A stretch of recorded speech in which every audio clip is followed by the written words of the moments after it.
Senhor presidente, senhores deputados, assistência, tribuna, a imprensa, eu confesso que estava ali e vi uma frase nas minhas redes sociais que me obrigou a até mudar o discurso que eu faria hoje, deputado Abimael. Preste atenção. Você também, Cleiton Colles. Uma seguidora escreveu assim: total parcialidade que já denuncia a culpa. E o que era essa postagem, deputado Luciano Duque? Era justamente ao que aconteceu ontem, Joãozinho Tenório, no Senado Federal, na audiência da CPMI, Comissão Parlamentar Mista de Inquérito, referente ao dia 8 de janeiro, Caio Mendonça. Por quê? Haviam lá quase 800 requerimentos, deputado João Paulo, para serem aprovados, discutidos, dos quais 284 foram aprovados. Quais os aprovados que eu vou aqui discorrer?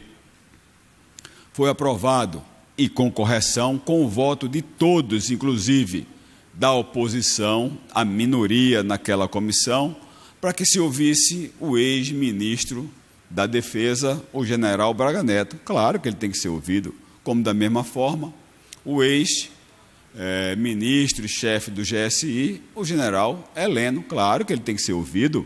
Não saia não, João Paulo, toda vez que ele vai falar do PT, você sai agora.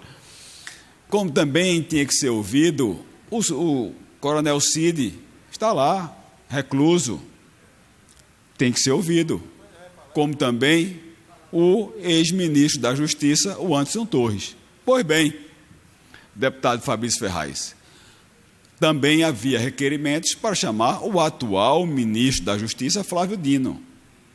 O PT, junto com a sua base, derrotou esse requerimento.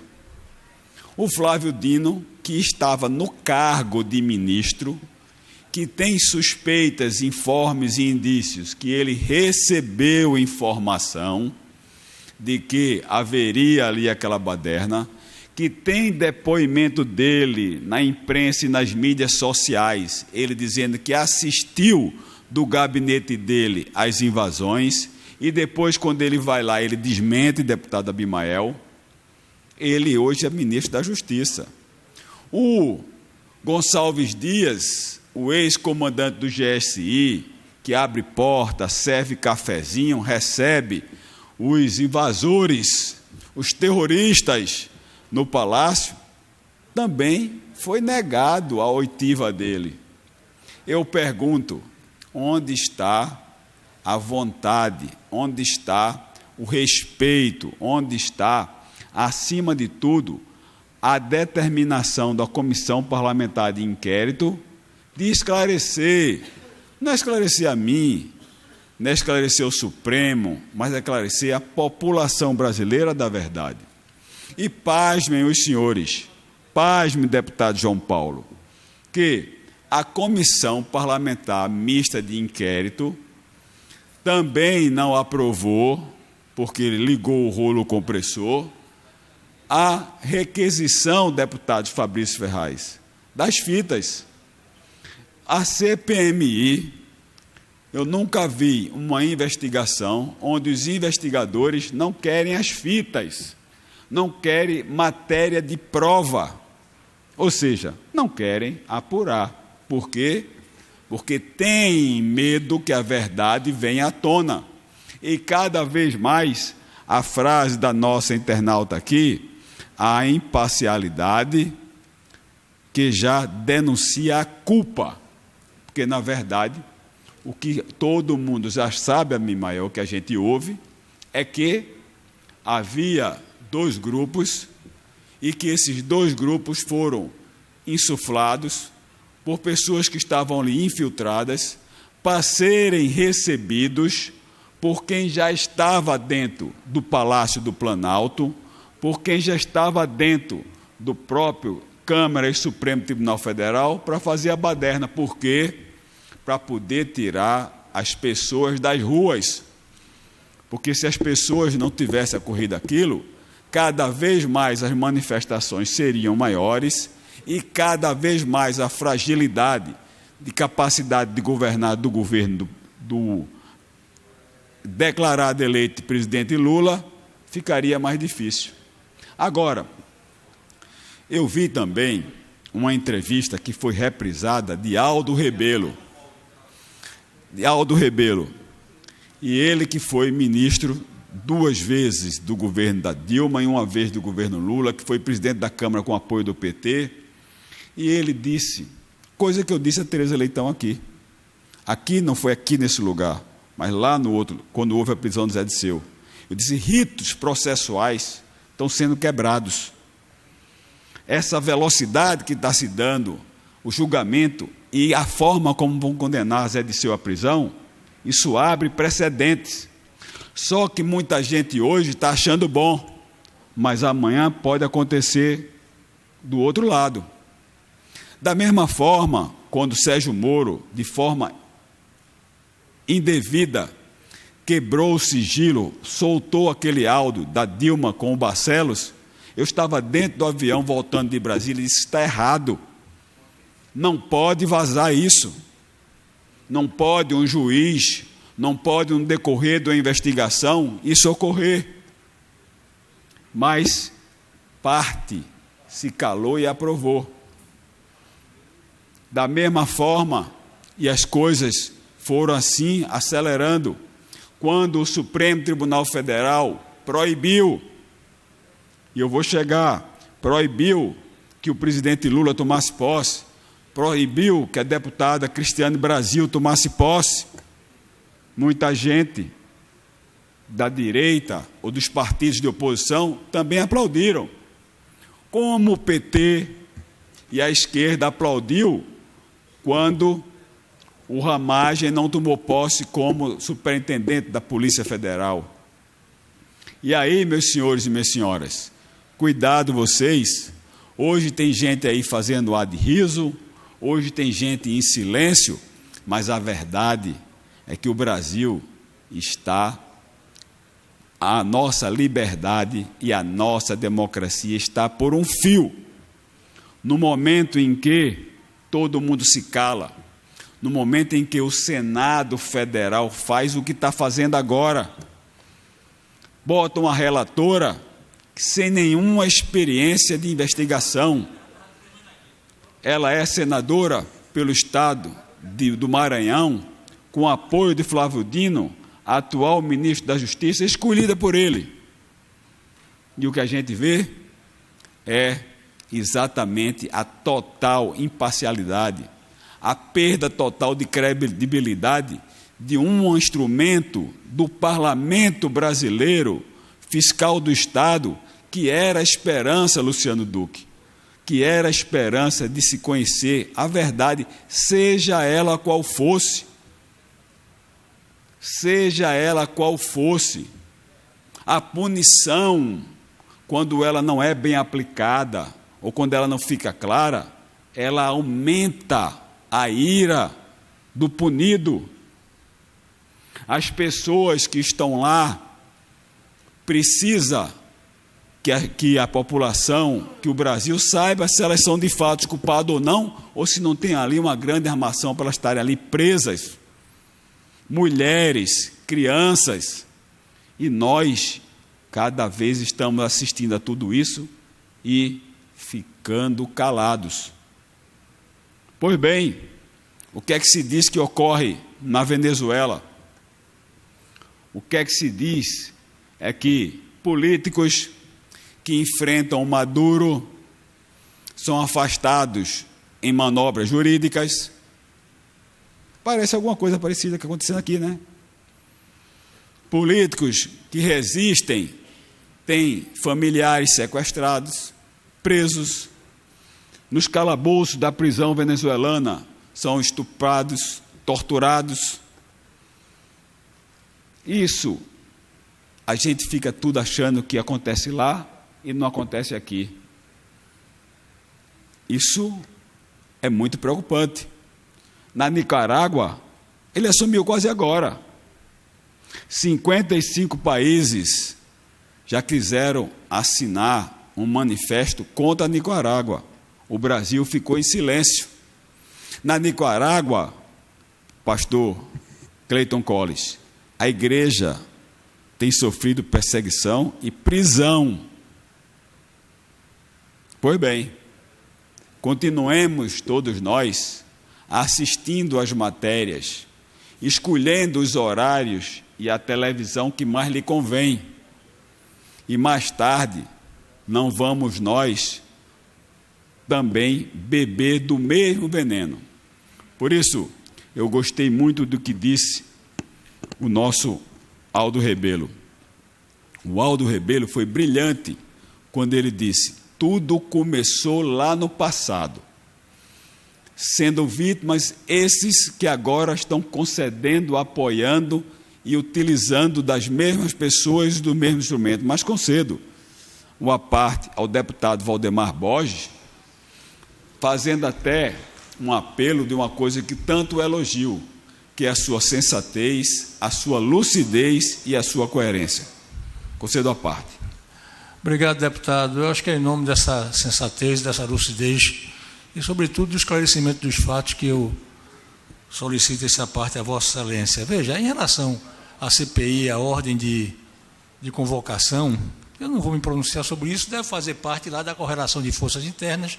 Eu acredito que todo mundo vai ser ouvido e, sinceramente, é a verdade óbvia, estampada aí em todos os acampamentos que foram montados nesse país a partir da derrota de Bolsonaro para cá. Essa verdade óbvia é evidente que ela vai aparecer com a clareza que ela tem à vista de todo mundo que acompanhou declarações, fatos, enfim, tudo que está aparecendo aí, minuta de golpe, uma quantidade enorme de informações que certamente vai chegar a essa verdade. Mas o que me trouxe de fato a parte aqui, Excelência, é quando Vossa Excelência compara outros países com o Brasil, e particularmente quando Vossa Excelência se refere a torturas, mortes, desaparecimentos. Isso não está ocorrendo no Brasil, mas já ocorreu, lamentavelmente, de forma muito dura. E aí sou eu que apelo à sensatez de Vossa Excelência. Quem aqui fazia apologia de tortura chamava-se o coronel Ustra, por exemplo. Quem aqui fazia apologia, até por acaso estava ali na semana passada, vendo aí matérias antigas, o coronel Curió, se vangloriando de já ter torturado e morto não sei quantas pessoas. Quem teve a juventude aqui literalmente caçada com C cedilha, inclusive, não só com 2 S, mas com C cedilha, com desaparecidos, com mortos, foram os que ficaram do lado da democracia. E aqui, nesse Brasil, esses registros estão todos feitos. Se é para se repudiar, como nós repudiamos, e eu acredito que Vossa Excelência, pelo pronunciamento que faz, também repudia torturas, mortes, desaparecimentos, em nome da verdade, a gente tem que dizer em que época isso aconteceu neste país e quem foram os protagonistas e quem foi o presidente da República que, com a responsabilidade de ser presidente da República, veio fazer apologia a um torturador chamado Ustra, torturador assumido, chamado Ustra. Quem foi o presidente que foi fazer apologia desse foi o senhor Jair Bolsonaro, lamentavelmente, instalando aqui esse clima, inclusive de hostilidade no país, né, de banalização da morte, né, de glorificação da tortura. Então, só em nome do reparo histórico dessa questão é que eu peço a parte da Vossa Excelência. Deputado Valdemar Borges, que bom que Vossa Excelência, pelo menos alguém, veio ao microfone de à parte para a gente discutir o tema e o que eu falei aqui. Primeiro, dizer que não está havendo nos dias de hoje tortura. A gente viu pessoas sendo cercadas, sendo enganadas, levadas em ônibus, com crianças e idosos, ficando lá sem alimento, comendo comida estragada. A toda hora se acendia e se apagava as luzes. Isso é o quê? Isso não é tortura psicológica? É só ler o que está acontecendo, ouça os depoimentos. Por isso que essas pessoas não vão para lá ser ouvidas. Vossa Excelência coloca que foi uma ordem. Não tem ordem. Não tem ordem. O requerimento foi rejeitado. Então vamos encarar os fatos como os fatos de fato são. Essa linha de atacar os assuntos nessa narrativa perversa, imoral que Lula coloca, isso não pode reinar, isso não pode prosperar, isso não pode se reverberar numa casa onde aqui tem o nome de Joaquim Nabuco. Outra coisa, deputado, toda essa narrativa, eu até concordo, eu discordo, meu pai foi preso, passou 71 dias, ele e mais 12. Ao final, deputado, meu pai era filho de um procurador de justiça. Meu avô, que era deficiente de uma perna, todo final de semana ia lá ver meu pai, preocupado com o que estava acontecendo. E ele perguntava, meu filho, ele disse, hoje tem -2 na cela. Suspeita-se que as pessoas saíam em camburão, em lata de óleo, de lixo, do quartel que meu pai ficou preso. Sou contra a tortura, totalmente. Nunca admiti na polícia militar qualquer pessoa presa, tivesse ele feito o que fez, não pode. Tem que ficar a serviço do Estado e da Justiça, seja ela preste ou não, a gente acredite ou não. Agora, todo esse discurso vem cair por terra com a esquerda brasileira, com seu maior líder, recebe aqui o Nicolás Maduro, que tem processos no Tribunal Internacional de Haia, e diz a Maduro que ele não soube aplicar a narrativa correta. Então, deputado, caiu por terra. E agora, o Brasil se negar a assinar, junto com mais de 55 países, para enfrentar o que está acontecendo na Nicarágua. O que eu estou dizendo aqui, prestem atenção, nós já vimos acontecer de maneira errada lá atrás, e o que está acontecendo agora pode mais tarde voltar a acontecer com outro lado. Se aqui tivesse uma comissão parlamentar de inquérito e dela fizesse parte, doa a quem doer, seria ouvido todo mundo, deputado.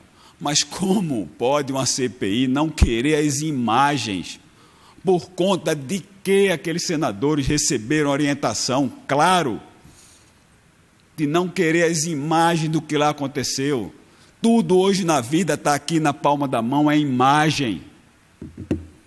Tem melhor prova do que isso aqui, do que a imagem do que lá ocorreu?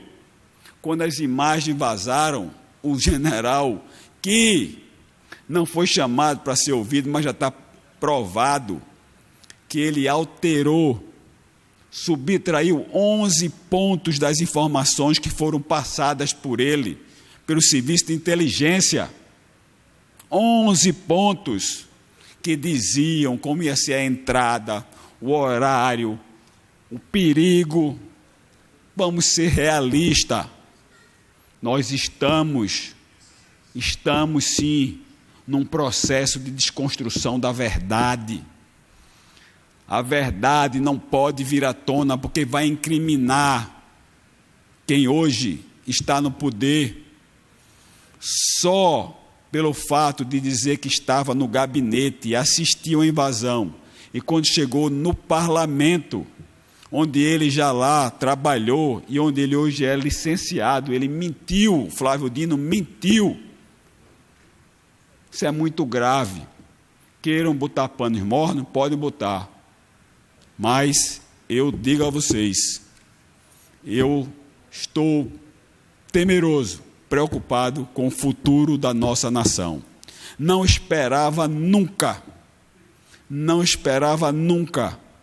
que o Senado fosse fazer esse papelão. Digo mais, presidente do aeroporto, já lhe disse pessoalmente, vou dizer aqui, o parlamento vivia, sobretudo esses dias, muito ruins, e Vossa Excelência, junto com tantos outros aqui, tem mostrado a força, a independência e a importância do nosso parlamento. Pois bem, o Senado todo dia se cala, é incapaz de cumprir seu papel. O Senado agora está arquivando o marco regulatório de saneamento para atender o quê? Uma medida provisória que ultrapassa a vontade do parlamento, como da mesma agora a questão do marco temporal. Até quando o Senado vai aguentar essa situação? Até quando o Senado vai ser puxadinho do Palácio? Até quando? Era isso que eu tinha para essa tarde, senhor presidente. Muito obrigado. Comunicação de liderança, com a palavra o deputado